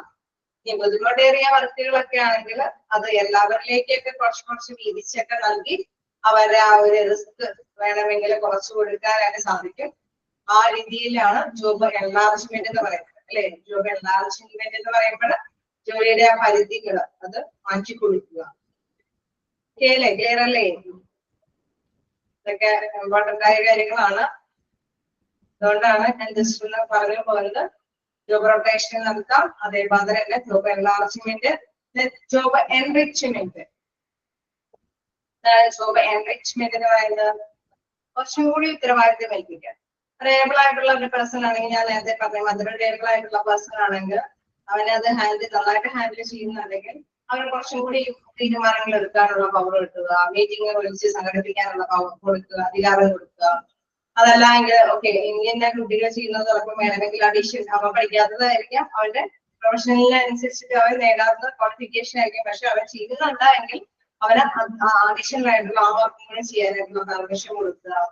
ഓക്കെ, അപ്പൊ തീർച്ചയായിട്ടും നമുക്കറിയാം ജോബ് എൻറിച്ച്മെന്റ് എന്ന് പറയുമ്പോൾ കുറച്ചുകൂടി സാധ്യതകൾ ലഭ്യമാക്കുകയാണ്. അവർ ഓട്ടോമാറ്റിക്കലി നമുക്കറിയാം എംപ്ലോയി ഹാപ്പിയാകും. കാരണം എന്നെ അധികാരം ഞാൻ ചെയ്യേണ്ടതും അതിനപ്പുറം കുറച്ചും കൂടി വർക്കുകൾ ഏൽപ്പിക്കാനായിട്ടുള്ള മനസ്സ് കാണിച്ചു തുടങ്ങി, മീറ്റിംഗ് സംഘടിപ്പിക്കാനുള്ള അധികാരം വിട്ടു തന്നു അല്ലെ. അപ്പൊ അവര് ഹാപ്പിയാകും. അപ്പൊ ഇത്തരത്തില് വേണമെങ്കിൽ ജോലിയെ റീഡിസൈൻ ചെയ്യാവുന്നതാണ്. ഓക്കെ, അപ്പൊ തീർച്ചയായിട്ടും നമുക്കറിയാം ഒരു മോട്ടിവേഷണൽ ആയിട്ടുള്ള ഫാക്ടർ കൂടിയാണിത്. അവരുടെ എംപ്ലോയീസിന്റെ അല്ലെ മടുപ്പ് മാറ്റിക്കൊടുക്കാനായിട്ടുള്ള ജോബ് റൊട്ടേഷൻ, അല്ലെങ്കിൽ ബുദ്ധിമുട്ടേറിയ വർക്കുകൾ അത് ഒറ്റയ്ക്ക് ഹാൻഡിൽ ചെയ്യാമല്ലോ എന്നുള്ള പേടി മാറ്റിക്കൊടുക്കാനായിട്ടുള്ള സാഹചര്യങ്ങൾ, അതല്ലെങ്കിൽ നല്ല രീതിയിൽ വർക്ക് പെർഫോം ചെയ്യുന്നത് കൊണ്ട് കുറച്ചും കൂടി അല്ലെ നല്ല രീതിയിലുള്ള കാര്യങ്ങളൊക്കെ ഏൽപ്പിച്ചു കൊടുക്കുമ്പോഴുണ്ടാകുന്ന ഒരു അല്ല അധികമായിട്ടുള്ള ഒരു പ്രേരണ അല്ലെ, ഒരു കമ്മിറ്റ്മെന്റ് ആ സ്ഥാപനത്തിനോട് തന്നെ ഉണ്ടാവും. അങ്ങനെയുള്ള ഒരു ജോബ് എൻറിച്ച്മെന്റ് ആ രീതികളൊക്കെ കൈകാര്യം ചെയ്ത് എംപ്ലോയീസിനെ മോട്ടിവേറ്റ് ചെയ്യാവുന്നതാണ്. As a part of motivation program. ഇതെല്ലാം എന്താണ് മോട്ടിവേഷൻ പ്രോഗ്രാമിന്റെ ഓരോ ഭാഗങ്ങളാണ്. ഓക്കെ, അപ്പൊ ജോബ് റീഡിസൈൻ എന്ന് പറയുന്നത് ഒരു ടെക്നിക്ക് തന്നെയാണ് അല്ലെ, മോട്ടിവേഷണൽ ടെക്നിക്കാണ്. ഇൻ കേസ് ഇപ്പൊ താഴെ തന്നിരിക്കുന്നതിൽ which one is motivation technique എന്ന് ചോദിച്ചു കഴിഞ്ഞാൽ മനസ്സിലാക്കുക ജോബ് റീഡിസൈൻ എന്ന് പറയുന്ന ഒരു മോട്ടിവേഷൻ ടെക്നിക്ക് തന്നെയാണ്. അതിൽ ഉൾക്കൊള്ളുന്നത് ഏത് രീതികളൊക്കെയാണ് ഫോളോ ചെയ്ത് പോകുന്നത്? Job rotation, job enlargement, job enrichment എല്ലാം ജോബ് റീഡിസൈനിൽ വരുന്ന കാര്യങ്ങളാണ്. ഓക്കെ അല്ലേ? 2 പോയിന്റും നോട്ട് ചെയ്തില്ലേ? It's one of the motivation technique. ഇത് ഏത് രീതിയിലൊക്കെ ആവാം? Job rotation and job enlargement, job enrichment. Just മനസ്സിലാക്കി പഠിച്ചാൽ മതി, കാർഡൊന്നും പഠിക്കണ്ട, മനസ്സിലാക്കി പഠിക്കാം. ഓക്കെ, എന്താ പറയുന്നത്? Expectancy theory helps explain the role of work design in inspiration. Okay, അപ്പൊ തീർച്ചയായിട്ടും നമുക്കറിയാം കൂടുതലായിട്ടും നമുക്കറിയാം അവർ എക്സ്പെക്ട് ചെയ്യുന്നത് അല്ലെ, ഒരു എത്രയും കൂടി വർക്ക് ചെയ്യാൻ സാധ്യതയുണ്ട്, അല്ലെങ്കിൽ ഇവർക്ക് മടുപ്പ് ഉളവാക്കും, അല്ലെങ്കിൽ ഇവർക്ക് ഒറ്റയ്ക്ക് ചെയ്യാൻ ബുദ്ധിമുട്ടായിരിക്കും എന്നുള്ള ആ ഒരു മുൻവിധി അല്ലെ, അത് അനുസരിച്ചിട്ട് ജോബിനെ നമുക്ക് റീഡിസൈൻ ചെയ്ത് അവർക്ക് കൊടുത്ത് അവരെ ഇൻസ്പിറേഷൻ കൊടുക്കാം അല്ലെ, അവർക്ക് പ്രേരിപ്പിക്കാൻ നല്ല രീതിയിൽ വർക്ക് ചെയ്യാനായിട്ടുള്ള ഒരു പ്രേരക ഘടകമായിട്ട് വർദ്ധിക്കാനായിട്ട് സാധിക്കും എന്നതാണ്. ഓക്കെ, അപ്പൊ അത് ജസ്റ്റ് ജോബ് ഡിസൈൻ നമ്മൾ പഠിച്ചു കഴിഞ്ഞു. ഓരോരോ ചെറിയ പോയിന്റ്സുകളാണ്. ഓൾട്ടർനേറ്റീവ് വർക്ക് ഷെഡ്യൂള്, അത് എന്താണ് discrete hours day or 5 days a week format ഒക്കെയാണ് കൺഫേം ചെയ്ത് മുന്നോട്ട് പോകുന്ന രീതികള്. ജസ്റ്റ് ഒന്ന് പ്രത്യേകം നോട്ട് ചെയ്ത് വെച്ചാൽ മതി, അത്ര ഇമ്പോർട്ടന്റ് അല്ല. ദെൻ ക്വാളിറ്റി സർക്കിളില് നമ്മൾ പറഞ്ഞിരുന്നു എന്താണ് ക്വാളിറ്റി സർക്കിളില് ഗ്രൂപ്പ് ഓഫ് വർക്കേഴ്സിന്റെ ഗ്രൂപ്പ് ആണെന്നുള്ളത് ഫസ്റ്റ് ആയിട്ട് മനസ്സിലാക്കി വയ്ക്കുക. അതില് തീർച്ചയായിട്ടും നമുക്കറിയാം നീഡ് സാറ്റിസ്ഫാക്ഷൻ ആണ് അവിടെ നടപ്പാക്കുന്നത്. നീഡ് സാറ്റിസ്ഫാക്ഷൻ എന്ന് പറയുമ്പോൾ അവരുടെ ആവശ്യകതകൾ എന്താണെന്നുള്ളത് പറയുമ്പോൾ involvement, social need satisfaction, participation, work involvement, challenge, അതെല്ലാം തന്നെ നമുക്കറിയാം. ആ വെല്ലുവിളികളെയൊക്കെ അവരൊക്കെ ഫേസ് ചെയ്യേണ്ടതായിട്ടുണ്ട്. സോ അതെല്ലാം തന്നെ ഇത്തരത്തിലുള്ള ഒരു ഇഷ്യൂസുകൾ, അവരുടെ ഇഷ്യൂസുകൾ എന്താണെന്ന് മനസ്സിലാക്കാനായിട്ടുള്ള ഒരു സർക്കിൾ അവിടെ സൂപ്പർവൈസറിനെ നിർത്തിയിട്ടുള്ള ഒരു മീറ്റിംഗ് കാര്യങ്ങളൊക്കെയാണ് ഇവിടെ കൈകാര്യം ചെയ്യുന്നത്. ക്വാളിറ്റി സർക്കിൾസ് ആണ് സ്മോൾ ഗ്രൂപ്പ് ഓഫ് വർക്കേഴ്സ് ആണ് അവിടെ എടുത്ത് പറയുന്നത്. ഓക്കെ, ജസ്റ്റ് നോട്ട് ചെയ്യാൻ നമുക്കറിയാം എന്താണ് അവിടെ നീഡ്സ് സാറ്റിസ്ഫൈ ചെയ്ത് പോകുമ്പോൾ നാഷണലുടെ തിയറിയൊക്കെ ബേസ് ചെയ്തിട്ട് സാറ്റിസ്ഫൈ ചെയ്ത് പോകാനായിട്ട് ശ്രമിക്കുക എന്നുള്ളത്. നമ്മള് കണ്ടതാണ് QWL അല്ലെ, quality work life program. Quality work life program തന്നെ പഠിക്കണം. ക്വാണ്ടിറ്റി അല്ലെ, ക്വാണ്ടിറ്റി എന്നൊക്കെ പറഞ്ഞുകൊണ്ട് കണ്ടു കഴിഞ്ഞാൽ മാറിപ്പോകരുത്. സോ അതൊക്കെ മനസ്സിലാക്കിയതൊക്കെ വെക്കുക.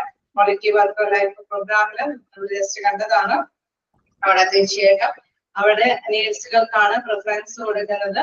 സോ ഗ്രേറ്റർ പാർട്ടിസിപ്പേഷൻ ഒക്കെ ഉണ്ടാവണമെങ്കിൽ, പ്രൊഡക്ടിവിറ്റി ഒക്കെ ഉണ്ടാവണമെങ്കിൽ തീർച്ചയായിട്ടും അവിടെ വോയിസിന്റെ നീഡ്സ് ഫുൾഫിൽ ചെയ്ത് മുന്നോട്ട് കൊണ്ടുപോകേണ്ടത് ആവശ്യമാണ്. നമുക്ക് ലാസ്റ്റ് ഭാഗത്തേക്ക് പോകാം. ഓക്കെ അല്ലേ? ഒരു ചെറിയ പ്രശ്നം കൂടിയുണ്ട്, അത് കഴിഞ്ഞാൽ നമ്മുടെ ചാപ്റ്റർ അവസാനിക്കും. നമുക്ക് റിവിഷൻ സെക്ഷനിലേക്ക് പോകാം. ഓക്കെ, ക്ലിയർ അല്ലേ?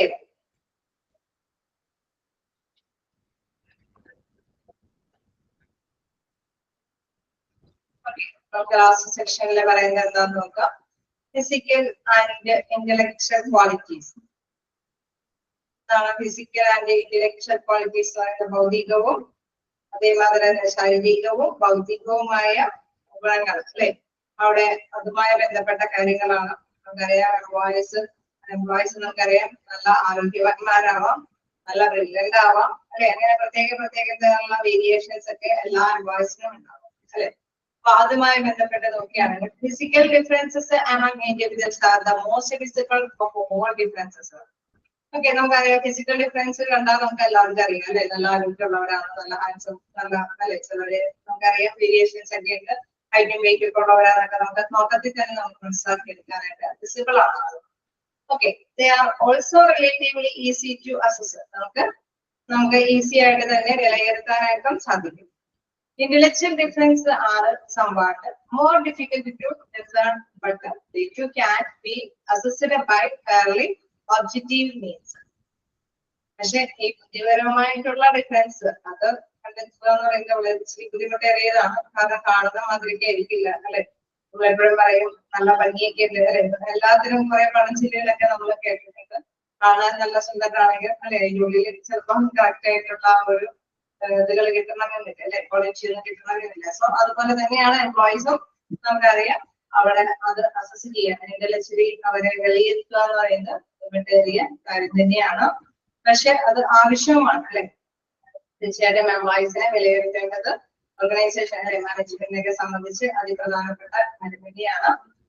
The abilities, skills and competencies of employees are both physical and intellectual qualities. അപ്പൊ ബേസിക്കലി നമുക്കറിയാം ശാരീരികവും ഭൗതികവുമായിട്ടുള്ള ഗുണങ്ങളിലെ പ്രധാനപ്പെട്ട കാര്യങ്ങളാണ് എന്തെന്ന് പറയുന്നത് കഴിവ് അല്ലെ. അത് പ്രത്യേകമായിട്ടുള്ള എബിലിറ്റീസ്, കഴിവ്, സ്കില്ല്, നോളജ് അല്ലെ, കോമ്പറ്റൻസ്, എന്തെങ്കിലും ചലച്ചു നിറഞ്ഞ കാര്യങ്ങളൊക്കെ ഉണ്ടെങ്കിൽ അതിനെ തരണം ചെയ്യാനായിട്ടുള്ള ശേഷി അല്ലെ, നൈപുണ്യം, അതിനൊക്കെ പ്രത്യേകമായിട്ടുള്ള സ്കിൽ എന്ന് പറയുമ്പോൾ പ്രത്യേക നൈപുണ്യങ്ങളൊക്കെ നമുക്ക് ആവശ്യമാണ്. ഓരോ എംപ്ലോയീസിനും അത് ആവശ്യമാണ്. അത് എത്രമാത്രം ഉണ്ട് എന്നുള്ളത് കണ്ടെത്തേണ്ടതും മാനേജ്മെന്റിനെ സംബന്ധിച്ച് ആവശ്യമായിട്ടുള്ള ഒരു കാര്യം തന്നെയാണ്. ഓക്കെ, അപ്പൊ ജസ്റ്റ് മനസ്സിലാക്കി വെക്കുക. ഫിസിക്കൽ ആൻഡ് ഇന്റലക്ച്വൽ ക്വാളിറ്റീസിൽ ഇന്റലക്ച്വൽ ക്വാളിറ്റീസ് എന്ന് പറയുന്നത് എളുപ്പത്തിൽ അസസ് ചെയ്യാനായിട്ട് സാധിക്കാത്ത ഒരു കാര്യം തന്നെയാണ്. ഓക്കെ, അതിൽ ഇൻക്ലൂഡ് ചെയ്യുന്നത് abilities, skill and competencies of employees are both physical and intellectual qualities. Okay, അത് ഇന്റലക്ച്വൽ ആൻഡ് ഫിസിക്കൽ ആയിട്ടുള്ള ക്വാളിറ്റീസ് ആണെന്ന് നോട്ട് ചെയ്ത് വെക്കുക. ഇതൊക്കെ abilities-ഉം സ്കില്ലും കോമ്പറ്റൻസീസും ഒക്കെ അത് മൂന്ന് അതിലെ പ്രധാനപ്പെട്ട കാര്യങ്ങളാണെന്ന് നോട്ട് ചെയ്ത് വെക്കുക. ഓക്കെ, നമുക്ക് നെക്സ്റ്റ് നോക്കാം എബിലിറ്റി എന്താണെന്ന്.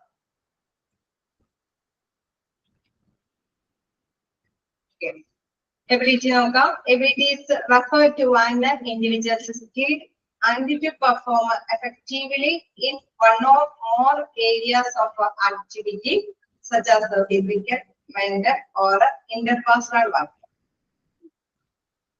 Okay, ability എന്ന് പറയുമ്പോൾ നമുക്കറിയാം one or more areas of activity അല്ലെ, ഒരുപാട് ഒന്നോ അതിലധികമോ പ്രവർത്തികളിൽ ശാരീരികമായിട്ടും മാനസികമായിട്ടും ഇന്റർപേഴ്സണൽ വർക്ക് അല്ലെ, നമുക്ക് സാമൂഹ്യപരമായിട്ടും എല്ലാം തന്നെ പെർഫോം ചെയ്യാൻ പറ്റുന്ന കഴിവുകൾ അല്ലെ, ആ ഒരു എബിലിറ്റിനെയാണ്, ആ പ്രത്യേകമായിട്ടുള്ള നൈപുണ്യത്തിനെയാണ് നമ്മൾ എന്തെന്ന് പറയുന്നത് എബിലിറ്റി എന്ന് പറയുന്നത്, കഴിവുകൾ എന്ന് പറയുന്നത് അല്ലെ. Ability refers to an individuals, ഓരോ ഇൻഡിവിജ്വൽസിന്റെയും സ്കില്ല് ആൻഡ് ടു പെർഫോം, അവരുടെ ആ ഒരു നൈപുണ്യം എങ്ങനെ പെർഫോം നല്ല രീതിയിൽ പ്രകടമാക്കാനായിട്ടുള്ള ചിലപ്പോ ഒന്നോ അതിലധികമോ കാര്യങ്ങൾ അല്ലെ. നമുക്കറിയാം ഒരു ഓർഗനൈസേഷൻ തന്നെ നമ്മളെ ഏൽപ്പിക്കുമ്പോൾ അല്ലെ ഇതിനോട് അനുബന്ധമായിട്ടുള്ള കുറെ വർക്കുകൾ കാര്യങ്ങളൊക്കെ ഉണ്ട് അല്ലെ. അപ്പൊ അനുബന്ധമായിട്ടുള്ള ഈ വർക്കുകളൊക്കെ നല്ല രീതിയിൽ തന്നെ നമുക്കറിയാം ചിലപ്പോൾ മെന്റലി പ്രിപ്പയർഡ് ആണെങ്കിലും ശാരീരികമായിട്ട് ആവശ്യകതയൊക്കെ ഉള്ളവർക്കാണെങ്കിലും അത് കൈകാര്യം ചെയ്യാൻ പറ്റാതെ വരും. ഫിസിക്കലും മെന്റലി സാമൂഹ്യപരമായിട്ടും നമ്മൾ ഏബിൾ ആയാൽ മാത്രമാണ് നല്ല രീതിയിലുള്ള റിസൾട്ട് ആ ഓർഗനൈസേഷന് നേടിക്കൊടുക്കാനായിട്ട് സാധിക്കുകയുള്ളൂ. So ability എന്ന് പറയുന്നത് just നോട്ട് ചെയ്ത് വെക്കുക. Ability is refers to an individual's skill and to perform effectively in one or more areas of activity such as physical, mental or interpersonal work. Then individuals with numerical ability, for example, can be trained to apply their ability in the field of engineering, accounting and computer science. ഒരുപാട് എബിലിറ്റീസുകളൊക്കെ ഉള്ള persons employees ഒക്കെ ഉണ്ടാവും. നമുക്കറിയാം ചിലർക്ക് ഏത് കാര്യം ചോദിച്ചാലും ചിലർക്ക് നല്ല നോളജ് ആയിരിക്കും അല്ലെ, ചിലർക്ക് അത് ചെയ്യാനായിട്ടുള്ള കഴിവും എല്ലാം ഉണ്ടാവും അല്ലെ. പ്രാക്ടിക്കലി നമുക്കറിയാം അതേപോലെ തന്നെ മെന്റലി എല്ലാവർക്കും എല്ലാ തരത്തിലുള്ള പ്രൊഫഷണലൊക്കെ ഉണ്ടാവും. സോ അവിടെ പറയുകയാണ് ability in the field of engineering field ആണെങ്കിലും അക്കൗണ്ടിംഗ് ഫീൽഡ് ആണെങ്കിലും കമ്പ്യൂട്ടർ സയൻസ് ഫീൽഡ് ആണെങ്കിലൊക്കെ അവർക്ക് പ്രത്യേകമായിട്ടുള്ള കഴിവുകൾ ആ ഇൻഡിവിജ്വൽ നേടിയിട്ടുണ്ടെങ്കിൽ തീർച്ചയായിട്ടും നമുക്കറിയാം ഏബിളിന്റെ പേഴ്സൺ ആണ് അല്ലെ. അപ്പൊ ഇൻഡിവിജ്വൽ വിത്ത് ന്യൂമറിക്കൽ എബിലിറ്റി ഒന്നോ അതിലധികമോ അബിലിറ്റീസ് അല്ലെ കഴിവുകൾ അവർ സ്വന്തമാക്കിയിട്ടുണ്ടെങ്കിൽ വ്യത്യസ്ത മേഖലകളിൽ സ്വന്തമാക്കിയിട്ടുണ്ടെങ്കിൽ നമുക്ക് അതിനെ ഏബിൾ ആയിട്ടുള്ള ഒരു പേഴ്സൺ ആണ് വിശേഷിപ്പിക്കാൻ സാധിക്കും. Then ability develops from an individual's natural aptitudes and subsequent learning opportunities. നമുക്കറിയാം അത്യാവശ്യം സ്കില്ലും നോളജ് ഒക്കെ കുറച്ചൊക്കെ കഴിവും അല്ലെ അറിവൊക്കെ ഉണ്ടാവും. അതിനോടൊപ്പം തന്നെ പുതിയ പുതിയ സാഹചര്യങ്ങൾ നല്ല രീതിയിലുള്ള ഒരു എക്സ്പീരിയൻസ് കാര്യങ്ങളൊക്കെ ലഭ്യമാവുകയാണെങ്കിൽ അതിനുള്ള അവസരങ്ങൾ പഠിക്കാനുള്ള അവസരങ്ങളൊക്കെ പ്രൊവൈഡ് ചെയ്യുകയാണെങ്കിൽ നമുക്കറിയാം അത് ഡെവലപ്പ് ചെയ്തെടുക്കാൻ സാധിക്കില്ലേ? സാധിക്കില്ലേ? ഉണ്ടാവോ?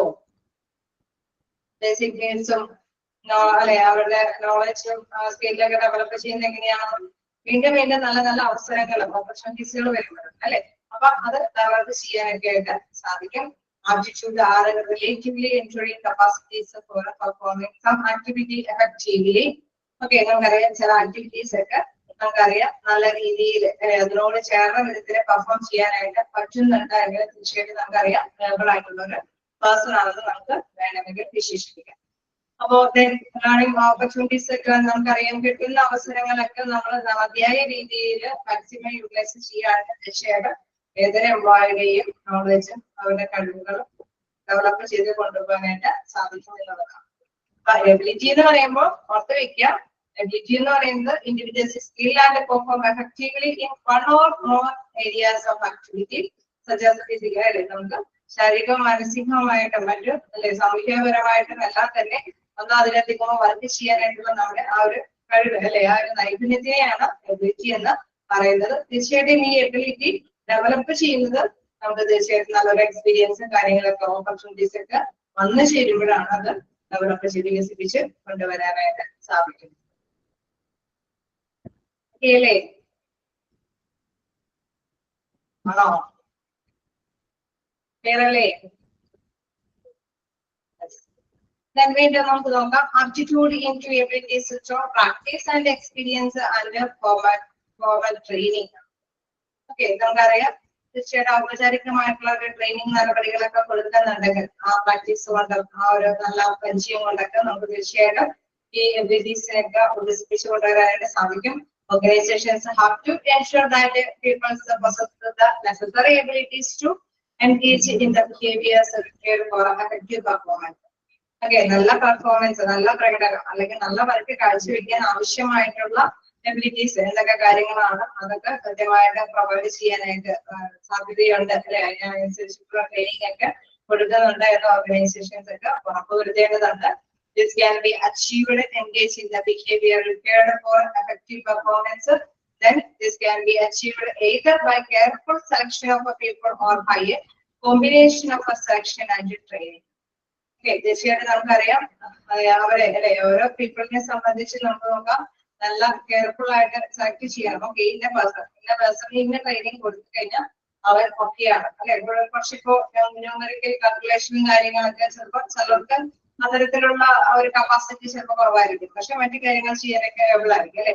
അപ്പൊ വേരിയേഷൻ അനുസരിച്ചിട്ടുള്ള അവരുടെ ആ ഒരു വെറൈറ്റി ഓഫ് സ്കിൽ അല്ലെങ്കിൽ നോളജ് അനുസരിച്ചിട്ട് തന്നെ അവരെ മനസ്സിലാക്കിയിട്ട് അതിനെ ചേർന്ന വിധത്തിലുള്ള അല്ലെ അവരുടെ പ്രാക്ടീസും കാര്യങ്ങളൊക്കെ അവർക്ക് കൊടുക്കുകയാണ് തീർച്ചയായിട്ടും അവരെ ഡെവലപ്പ് ചെയ്ത് മുന്നോട്ട് പോകാനായിട്ടുള്ള സാധ്യതയുണ്ട്. സോ നോക്കാം, this can be achieved either by careful selection of a people or by a combination of a selection and training.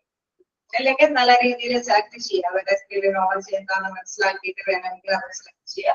അതല്ലെങ്കിൽ അവർക്ക് അതിനനുസരിച്ചിട്ടുള്ള അല്ലെ ട്രെയിനിങ്ങും കാര്യങ്ങളൊക്കെ പകർന്നു കൊടുക്കാം. സോ അവർക്ക് ഏറ്റവും നല്ല സൂട്ടബിൾ ആയിട്ടുള്ള എംപ്ലോയീസിനെ ഡെവലപ്പ് ചെയ്തെടുക്കാനായിട്ട് അതുകൊണ്ട് സാധിക്കും എന്നുള്ളതാണ്. ഓക്കെ, എബിലിറ്റി ഒക്കെ ആണോ?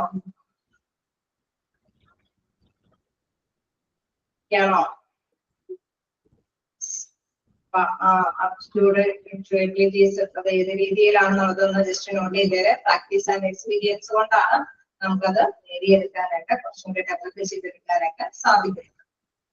സ്കിൽസ് ഈ പറഞ്ഞ നൈപുണ്യം എങ്ങനെയാണ് എന്നുള്ള കാര്യം ഒന്നുകൂടി നമുക്ക് നോക്കാം. Generally offers being more task specific competencies. Okay, നമുക്കറിയാം ഇപ്പൊ എന്താണ് കോമ്പറ്റബിൾ ആയിട്ടുള്ള അല്ലെ ഒരു മത്സരാധിഷ്ഠിതമായിട്ടുള്ള ടാസ്കുകൾ വരുമ്പോൾ അതിനെ ഫേസ് ചെയ്യാനായിട്ടുള്ള കഴിവ് ചിലപ്പോൾ എല്ലാവരും ഏബിൾ ആയിരിക്കും, അത്യാവശ്യം കഴിവൊക്കെ ഉണ്ടാവും, നമ്മളെ ലഭിക്കുന്ന ജോലിയൊക്കെ ചെയ്യുന്നുണ്ടാവും, പെർഫെക്റ്റ് ആയിട്ട് ചെയ്യുന്നുണ്ടാവും. പക്ഷെ പുതിയ ഒരു പുതുമ നിറഞ്ഞ ഒരു കാര്യം വരുമ്പോൾ തീർച്ചയായിട്ടും അതിനെ ഫേസ് ചെയ്യാൻ ചിലപ്പോൾ ചിലർക്കേ പറ്റിയെന്ന് വരും അല്ലേ. അങ്ങനെ വരാനുള്ള സാധ്യതയുണ്ടോ? ഉണ്ടാവോ? ഒരു വെല്ലുവിളി നിറഞ്ഞ ഡ്യൂട്ടി ഏൽപ്പിക്കുമ്പോൾ നമ്മൾ ചെയ്തുകൊണ്ടിരിക്കുന്ന ഡ്യൂട്ടി ഒക്കെ ആയിരിക്കും, പക്ഷെ കുറച്ചും കൂടി നമ്മൾക്ക് കോംപ്ലിക്കേറ്റഡ് ആയിട്ടുള്ള ഡ്യൂട്ടി കൂടി നമ്മൾ ഏൽപ്പിക്കുമ്പോൾ ചിലർക്ക് അത് പെട്ടെന്ന് ആക്സെപ്റ്റ് ചെയ്യാൻ ബുദ്ധിമുട്ടായിരിക്കും. കാരണം അവർ മെന്റലി അവർക്കത് മനസ്സിലാക്കി എടുക്കാനൊക്കെ ആയിട്ടുള്ള ചിലപ്പോൾ അവർ കുറവായിരിക്കും അല്ലെ. ശരിക്കും ചിലർക്ക് അത് അനുഭവവേദ്യമാകാനായിട്ടുള്ള സാധ്യത ഉണ്ടാവും. അപ്പൊ അതുകൊണ്ടാണ് ഇവിടെ പറയുന്നത് generally thought of as being more task specific competencies than abilities അല്ലെ. കഴിവിനേക്കാൾ അപ്പുറം ഒരു സ്പെസിഫിക് ആയിട്ടുള്ള ഒരു ചലഞ്ച് നിറഞ്ഞ ഒരു കാര്യം ചെയ്യാനായിട്ടുള്ള ടാസ്ക് അല്ലെ, ആ ഒരു കാര്യം നിർവഹിക്കാനായിട്ടുള്ള പ്രത്യേകമായിട്ടുള്ള നൈപുണ്യത്തിനെയാണ് എന്ന് പറയുന്നത് സ്കിൽസ് എന്ന് പറയുന്നത്. ഓൾറെഡി ഓൾമോസ്റ്റ് അവര് എബിൾ ആയിരിക്കാം, പക്ഷെ സ്പെസിഫിക് ആയിട്ടുള്ള എന്തെങ്കിലും കാര്യങ്ങൾ വരുമ്പോൾ പ്രത്യേകമായിട്ടുള്ള എന്തെങ്കിലും വെല്ലുവിളി വരുമ്പോൾ അതിനെ കൈകാര്യം ചെയ്യുന്ന ആ ടാസ്ക് നേടിയെടുക്കാനായിട്ട് അത് അച്ചീവ് ചെയ്യാനായിട്ട് ഉള്ള പവർ അല്ലെ, അതിനെയാണ് നമ്മൾ എന്ത് പറയുന്നത് സ്കിൽസ് എന്ന് പറയുന്നത്. For example, an individual with a numerical ability who goes to school to learn accounting develops a numerical skills specific to that field. Okay, അവനെ പറഞ്ഞോണം നമുക്കറിയാം മാത്സ് കാര്യങ്ങളൊക്കെ പഠിച്ചു പോകുന്നവരാണ് ബേസിക് ഒക്കെ വരെ അക്കൗണ്ടിംഗ് ഫീൽഡിലേക്ക് പോകുന്നു, കാരണം അവർ ആ രീതിയിലുള്ള നോളജ് സമ്പാദിക്കുന്നു. സോ അങ്ങനെ വരുമ്പോഴെന്താണ് അക്കൗണ്ട് സംബന്ധമായിട്ടുള്ള വിഷയങ്ങളൊക്കെ അവരായിരിക്കും ഹാൻഡിൽ ചെയ്യുന്നത് അല്ലെ. സയൻസ് സംബന്ധമായ റിവ്യൂസ് അത് ഹാൻഡിൽ ചെയ്യാൻ ബുദ്ധിമുട്ടായിരിക്കും. ശരിയല്ലേ? സ്പെസിഫിക് ആയിട്ടുള്ള നോളജ് ആണ് അവര് സമ്പാദിക്കുന്നത്. സോ നമുക്കറിയാം അവരുടെ അത്തരത്തിലുള്ള സ്കിൽസ് ആണ് അവർക്ക് കൃത്യമായിട്ട് ലഭ്യമാകുന്നത്. ആ സ്പെസിഫിക് ഫീൽഡിൽ അവർക്ക് നമുക്കറിയാം അവരവരുടേതായിട്ടുള്ള കഴിവുകൾ നേടിയെടുക്കുകയാണ് ചെയ്തത്. എല്ലാ പേഴ്സൺസിനും അത് നേടിയെടുക്കാൻ പറ്റുന്നില്ല. നമുക്കറിയാം കോമ്പറ്റബിൾ ആയിട്ടുള്ള സമയത്ത് നമുക്കറിയാം അതിനെ ഫിക്സ് ചെയ്യാനായിട്ട് ബുദ്ധിമുട്ടായിരിക്കും. particular ability is applied to a specific field, for example accounting, it becomes a skill. Okay, ഞാൻ പറഞ്ഞതിൽ കോമ്പിറ്റൻസീസ് പറഞ്ഞപ്പോൾ നിങ്ങൾക്ക് ഒരു കൺഫ്യൂഷൻ വന്നിട്ടുണ്ടാവും. കാരണം കോമ്പിറ്റൻസീസ് വെല്ലുവിളി എന്ന് പറഞ്ഞ കാര്യം നമ്മളിവിടെ പറയാൻ ഉദ്ദേശിക്കുന്നുണ്ട്. ഇവിടെ ഞങ്ങൾ പ്രത്യേകമായിട്ട് മനസ്സിലാക്കേണ്ട ഒരു കാര്യം സ്കില്ല്. നമ്മൾ സ്പെസിഫിക് ആയിട്ടുള്ള ഒരു കാര്യത്തിന് വേണ്ടിയിട്ട് സ്കില്ല് സമ്പാദിക്കുമ്പോൾ അതുമായി ബന്ധപ്പെട്ട നോളജ് നമ്മൾ ഡെവലപ്പ് ചെയ്തെടുക്കുകയാണ് അല്ലെ. ഈ എക്സാമ്പിളിൽ നിന്ന് ഒരു വേരിയേഷൻ ആയിട്ടുള്ള ഒരു നോളജ് കിട്ടിക്കാണും.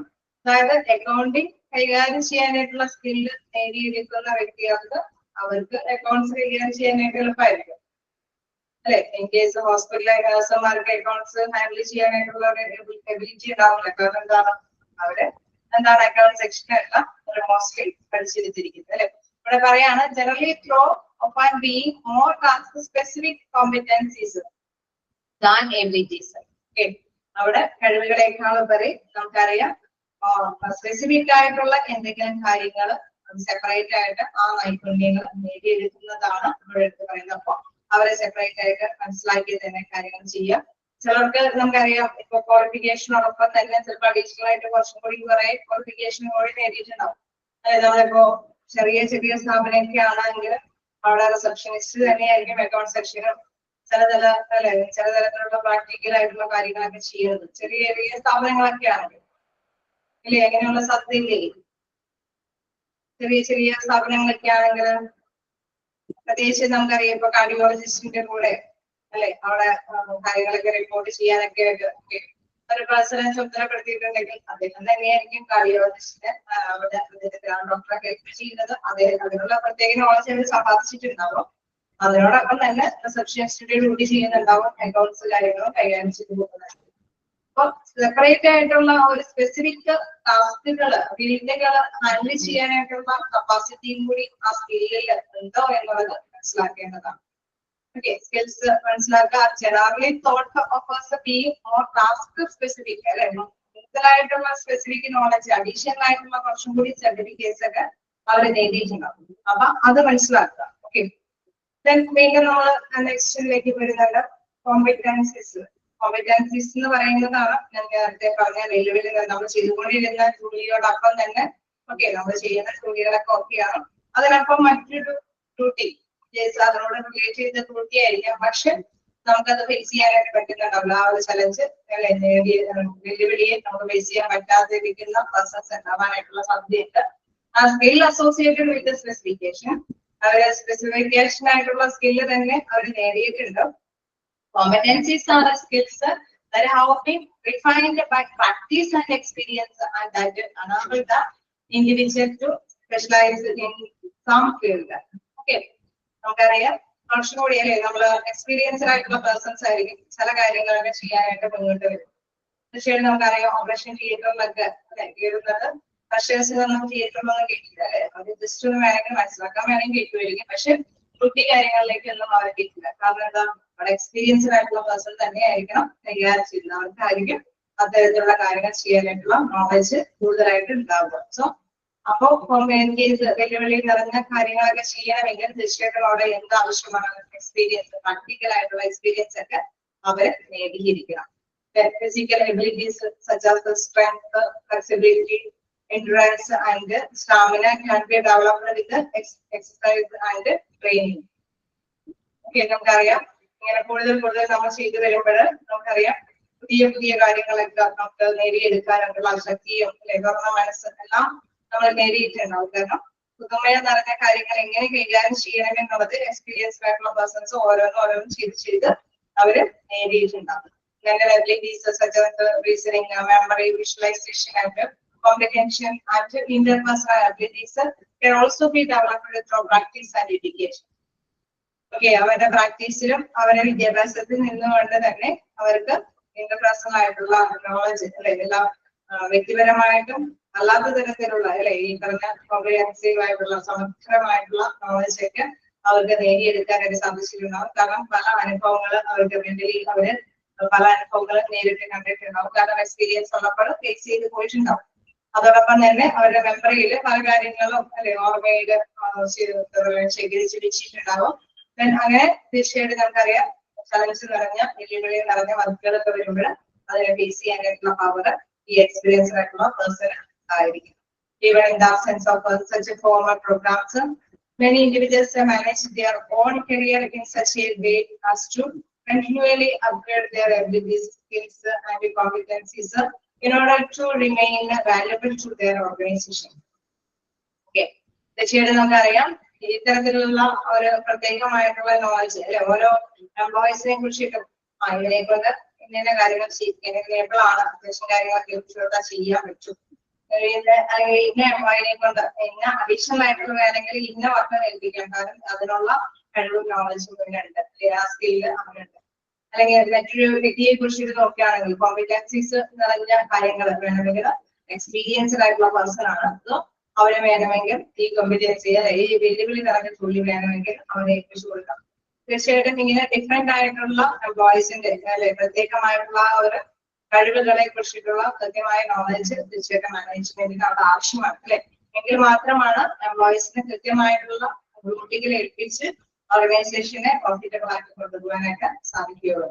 അല്ലാതെ പക്ഷേ നമുക്കറിയാം ചില എംപ്ലോയീസിനെ അല്ലെ വെല്ലുവിളി നിറഞ്ഞ എംപ്ലോയീസ് എന്താ പറയുക എക്സ്പീരിയൻസ് ആയിട്ടുള്ള ഒരു കാര്യങ്ങൾ ചെയ്യിപ്പിക്കാനായിട്ട് അത്യാവശ്യം എക്സ്പീരിയൻസ് ഇല്ലാത്തൊരു പേഴ്സൺ കൊണ്ട് നിർത്തി കഴിഞ്ഞാൽ നമുക്കറിയാം അത് സക്സസ് ആയിട്ട് പൂർത്തീകരിക്കാനായിട്ട് സാധിക്കില്ല അല്ലെ, നല്ല രീതിയിൽ ഫിനിഷ് ചെയ്യാൻ സാധിക്കാതെ വരും. അതല്ലെങ്കിൽ ചെയ്യുന്ന ജോലി തന്നെ കംപ്ലീറ്റ് ആയിട്ട് ചെയ്യാൻ പറ്റാതെ അഡീഷണൽ ആയിട്ടുള്ള ഒരു കൂടി ഏൽപ്പിച്ചു കൊടുത്തു കഴിഞ്ഞാൽ നമുക്കറിയാം അവർ മേബിൾ അല്ലാത്ത പേഴ്സൺ ആയിട്ട് വരും. കൃത്യമായിട്ട് നോളജ് ഉണ്ടായിരിക്കണം എല്ലാ എംപ്ലോയീസിനെ കുറിച്ചിട്ടും, അവരെ സംബന്ധിച്ച് ഇന്ന കഴിവുകളുണ്ട് അല്ലെ. നമ്മളെപ്പോഴും നമുക്കറിയാം മിക്കവാറും സ്ഥാപനങ്ങളിലെല്ലാം തന്നെ ഇങ്ങനെ തന്നെയാണ് അല്ലെ, എല്ലാവരും എംപ്ലോയീസിന്റെ പ്രത്യേകമായിട്ടുള്ള കഴിവും പ്രത്യേകമായിട്ടുള്ള ആറ്റിറ്റ്യൂഡും അല്ലെ എല്ലാ നീഡ്സും അവരുടെ ആഗ്രഹങ്ങളും എന്താണെന്നൊക്കെ കൃത്യമായിട്ട് തന്നെ വിവേചിച്ചുകൊണ്ടേയിരിക്കും. അതനുസരിച്ചിട്ട് അവരെ ബൂസ്റ്റപ്പ് ചെയ്യാനായിട്ട് അല്ലെ മോട്ടിവേഷൻ ആണെങ്കിലും നമ്മൾ കണ്ടായിരുന്നു, കൃത്യമായിട്ട് തന്നെ അത് മനസ്സിലാക്കിയിട്ടാണ് അവർക്ക് ആഗ്രഹിക്കുന്നത് എന്താണോ അത് കണ്ടെത്തിയിട്ട് തന്നെയാണ് അവർക്ക് പ്രൊവൈഡ് ചെയ്യുന്നത്. അതല്ലെങ്കിൽ അവർ സാറ്റിസ്ഫൈഡ് ആകണമെന്നില്ല. സോ എല്ലാ കാര്യങ്ങളും എംപ്ലോയീസിനെ പഠിച്ച് തന്നെ മനസ്സിലാക്കി തന്നെ കൈകാര്യം ചെയ്യുകയാണെങ്കിൽ ഓർഗനൈസേഷന് നല്ല രീതിയിൽ ചെയ്തു കൊടുക്കുവാനായിട്ട് സാധിക്കും. സോ ഇവിടെയും അത് തന്നെയാ പറയുന്നത്, even in the absence of such formal programs ഈ രീതിയിലുള്ള ഔപചാരികമായിട്ടുള്ള ഒരു വിലയിരുത്തലും കാര്യങ്ങളൊന്നും ഇല്ല. many individuals manage their own career in such a way as to continually upgrading their abilities, skills and competencies in order to remain valuable to their organization. അങ്ങനെ അല്ലെ തീർച്ചയായിട്ടും നമുക്ക് ഓർഗനൈസേഷന് നമുക്ക് മൂല്യാവസ്ഥയിൽ അല്ലെങ്കിൽ നല്ല കോമ്പറ്റീബിൾ ആയിട്ടുള്ള എന്ത് സിറ്റുവേഷൻസ് വന്നാലും അതിലേക്ക് ഫേസ് ചെയ്യാനായിട്ട് എംപ്ലോയീസിനെ ടാലന്റഡ് ആക്കി നിർത്താനായിട്ട് സാധിക്കണമെങ്കിൽ തീർച്ചയായും ഇത്തരത്തിലുള്ള ഒരു പ്രോഗ്രാം അല്ലെ ഫോർമൽ ആയിട്ടുള്ള പ്രോഗ്രാംസ് ഒക്കെ കണ്ടെത്തേണ്ടത് ആവശ്യമാണ്. ഏതാണോ അവിടെയും കുറച്ച് പോയിന്റ്സ് ഒന്ന് നോട്ട് ചെയ്ത് വെച്ചത്. അതായത് അതിൽ പറയുന്നുണ്ട് competencies are skills that have been refined by practice and experience and that enable the individual to specialize in some field. ചില ഫീൽഡുകളിൽ അവരുടെ പ്രാക്ടീസും എക്സ്പീരിയൻസും കൊണ്ട് അവരുടെ സ്കില്ലുകൾ ഡെവലപ്പ് ചെയ്ത് വരും. അങ്ങനെ വരുമ്പോൾ വെല്ലുവിളി നിറഞ്ഞ കാര്യങ്ങളൊക്കെ ആണെങ്കിലും അത് കൈകാര്യം ചെയ്യാനായിട്ട് നമുക്ക് സാധ്യമാകുമെന്നതാണ്.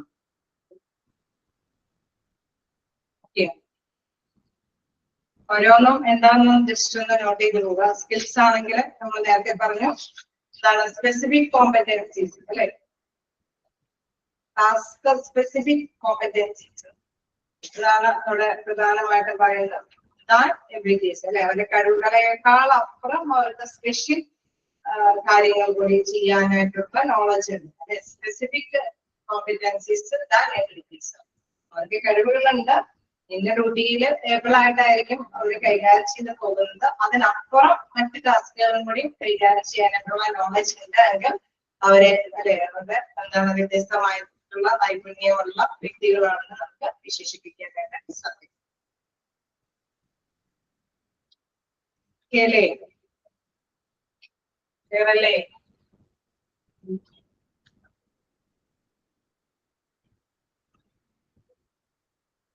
കേണോ? എബിലിറ്റി നമ്മൾ നോട്ട് ചെയ്ത് പോയതാണ്. It is referred to an intelligence skill managed to perform effectively in one or more areas of activity such as the physical, mental or interpersonal. അവിടെ ഒന്നോ അതിലധികം ഏൽപ്പിക്കുന്ന കുട്ടികളൊക്കെ കൈകാര്യം ചെയ്യാനായിട്ടുള്ള പ്രത്യേകത അല്ലെ അത് ശാരീരികമായിട്ട് മാനസികമായിട്ട് സാമൂഹികമായിട്ട് എല്ലാം തന്നെ ആയിട്ടുള്ള പേഴ്സൺ ആണെങ്കിലാണ് അവരെ എബിലിറ്റീസ് അല്ലെ അവിടെ കഴിവിട്ടവരെന്ന് വിശേഷിപ്പിക്കാനായിട്ട് സാധിക്കുകയുള്ളൂ.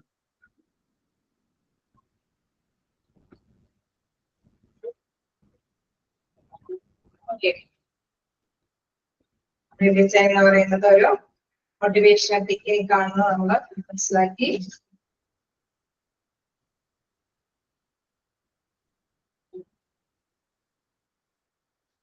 പ്രചോദനം വർദ്ധിപ്പിക്കാനായിട്ട് വേണമെങ്കിൽ മാറ്റം വരുത്തിയ സമയക്രമം അതും നമുക്ക് വേണമെങ്കിൽ അവർക്ക് ഒരു മോട്ടിവേഷൻ ഉണ്ടാക്കി കൊടുക്കാനായിട്ടുള്ള സാധ്യതയുണ്ട്.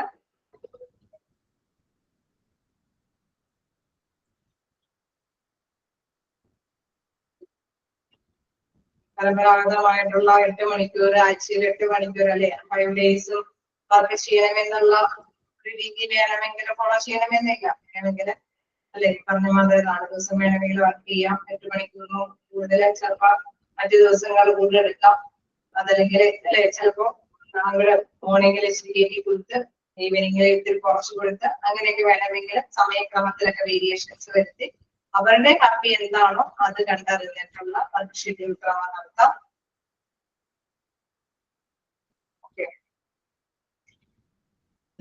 ക്വാളിറ്റി സർക്കിൾ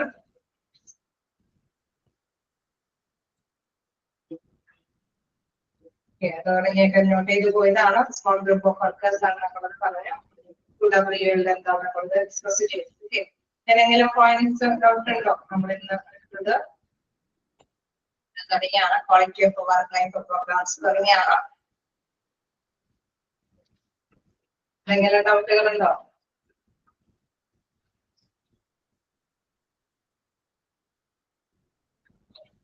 നമ്മുടെ ചാപ്റ്റർ ഇന്നതോടുകൂടി അവസാനിക്കുകയാണ്. ഓർഗനൈസേഷണൽ ബിഹേവിയർ അല്ലെ അത് ഇച്ചിരി പിടിച്ച ഒരു ചാപ്റ്റർ ആണ്. അതായത് എല്ലാം എന്താ പറയാ അവരെ മനസ്സിലാക്കുക അല്ലെ വോയിസിന്റെ നോളജും കഴിവും ആറ്റിറ്റ്യൂഡും അല്ലെ എല്ലാം മോട്ടിവേഷൻ എന്താണെന്നുള്ളതും എല്ലാം മനസ്സിലാക്കി എടുക്കാനായിട്ടാണ് വോയിസിനെ ഹാപ്പി ആക്കാൻ വേണ്ടിയിട്ടുള്ള കാര്യങ്ങളാണ്. അത് ശാസ്ത്രീയമായ രീതിയിൽ കൈകാര്യം ചെയ്തിരിക്കുന്ന കുറെ തിയറിയും കാര്യങ്ങളൊക്കെ നമ്മൾ ഡിസ്കസ് ചെയ്തു.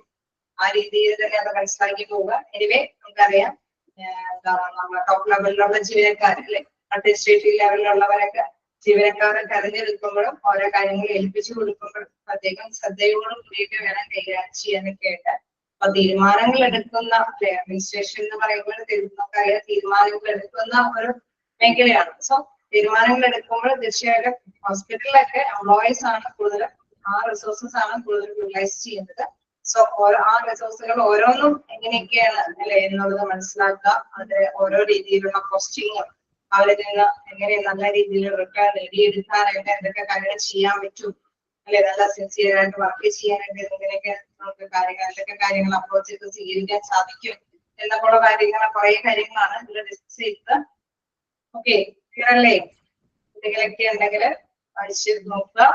നമുക്ക് ഡൗട്ടൊക്കെ ക്ലിയർ ചെയ്ത് പോവാം. അഡ്വൈസ് ചെയ്ത് വരാനായിട്ട് ഞാൻ ജസ്റ്റ് ഒന്ന് പറഞ്ഞിട്ടുണ്ടായിരുന്നു ഹോസ്പിറ്റൽ അഡ്മിനിസ്ട്രേഷൻ. അങ്ങനെ വായിച്ചു തുടങ്ങിയായിരുന്നോ? വായിച്ചു തുടങ്ങിയായിരുന്നോ? നമുക്ക് അടുത്ത ആഴ്ച തുടങ്ങിയ റിവിഷൻ നമുക്ക് സ്റ്റാർട്ട് ചെയ്യാം. ഓക്കെ അല്ലേ? ചാപ്റ്ററിൽ എന്തെങ്കിലും ഡൗട്ടുകളുണ്ടോ? ഓർഗനൈസേഷൻ ബിഹേവിയർ അത് നോക്കാം. അത് 2-3 ചാപ്റ്റേഴ്സ് ഉള്ളൂ അല്ലേ? അത് നന്നായിട്ട് തന്നെ റിവിഷൻ ചെയ്യാൻ പറ്റുമെന്ന് നോക്കാം. ഹോസ്പിറ്റൽ അഡ്മിനിസ്ട്രേഷൻ, മെയിൻ്റെനൻസ് ഡിപ്പാർട്ട്മെന്റ് അല്ലെ, നമുക്ക് ഇച്ചിരി എന്താ പറയാ ഹോസ്പിറ്റലിലെ കുറച്ച് ഹ്യൂമൻ റിസോഴ്സ് അല്ലെ, അതുമായി ബന്ധപ്പെട്ട അല്ലെങ്കിൽ മെറ്റീരിയൽസ് അഡ്മിനിസ്ട്രേഷൻ മാനേജ്മെന്റുമായി ബന്ധപ്പെട്ട കാര്യങ്ങളൊക്കെയാണ്. അത് റിലേറ്റ് ചെയ്തിട്ടുള്ള കാര്യങ്ങൾ ജസ്റ്റ് മനസ്സിലാക്കി പോകാം. ബൈഹാർട്ട് പഠിക്കാതെ തന്നെ മനസ്സിലാക്കി പഠിച്ചു കഴിഞ്ഞാൽ എളുപ്പത്തിൽ ക്യാച്ച് ചെയ്യാൻ സാധിക്കും. ഓക്കെ, അപ്പൊ നിങ്ങൾ റിവൈസ് ചെയ്യുമ്പോഴും അങ്ങനെ തന്നെ മനസ്സിലാക്കി വരാനായിട്ട് സാധിക്കും. നെക്സ്റ്റ് ക്ലാസ്സിൽ നമുക്ക് ഹോസ്പിറ്റൽ അഡ്മിനിസ്ട്രേഷൻ സ്റ്റാർട്ട് ചെയ്യാം. Okay, thank you. Thank you.